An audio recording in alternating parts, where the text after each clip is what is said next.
మొహం తెలియని వ్యక్తి మీ ఇంటికి వచ్చి మీ ఇంట్లో ఎంతమంది ఉన్నారు, ఏం చేస్తున్నారు అని పర్సనల్ క్వశ్చన్స్ వేస్తే మీకు ఎలా ఉంటుంది? చిరాగ్గా అనిపిస్తుంది కదా. అయితే ఈసారి ఆ ఇబ్బంది ఉండదు. త్వరలోని ఇండియాలో జనగణన 2027 అంటే జనాభా లెక్కలు స్టార్ట్ కాబోతున్నాయి. కానీ ఈసారి సీన్ వేరేలా ఉంటుంది. మీ ఇంటికి వచ్చే అధికారులు వాళ్ళ పని మానేసి మీతో అడ్డదిడ్డంగా ప్రవర్తిస్తే వాళ్ళకి జైలు శిక్ష ఖాయం. గవర్నమెంట్ ఈసారి స్ట్రిక్ట్ రూల్స్ పెట్టింది. జనరల్గా జనాభా లెక్కలప్పుడు అధికారులు ఇంటికి వచ్చి వివరాలు అడుగుతారు.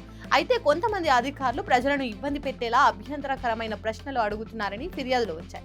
దీంతో registrar general of India RGI Mrityunjay Kumar Narayan ఒక స్ట్రిక్ట్ వార్నింగ్ ఇచ్చారు.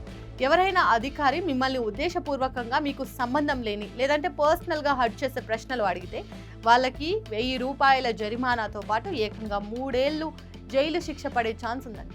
ఒకసారి ఈ 2 కూడా పడొచ్చు. ఆఫీసర్కి కూడా ఇది ఒక పెద్ద మెసేజ్. కాబట్టి just do your job and move from there. ఇక్కడ ఇంకో ఇంపార్టెంట్ మ్యాటర్ ఏంటంటే మీ దగ్గర కలెక్ట్ చేసిన ఇన్ఫర్మేషన్ ప్యూర్ పర్సనల్. దాన్ని కాపాడాల్సిన రెస్పాన్సిబిలిటీ అధికారులది.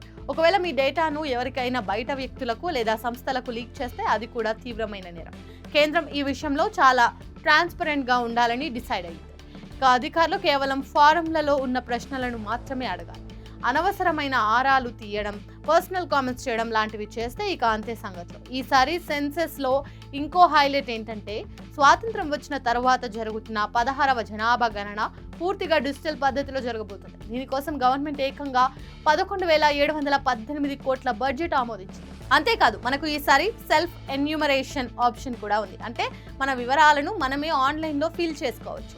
దీనివల్ల అధికారుల తిప్పలు ఉండవు, ప్రైవసీ కూడా బాగుంటుంది. అండ్ ఫస్ట్ టైం ఈ సెన్సస్ లో కుల గణనను కూడా చేర్చబోతున్నారు. ఇదొక చారిత్రాత్మక మార్పు అని చెప్పవచ్చు.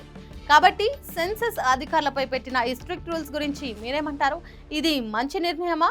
గవర్నమెంట్ తీసుకొచ్చిన ఈ డిజిటల్ సెన్సస్ ఐడియా మీకు నచ్చిందా?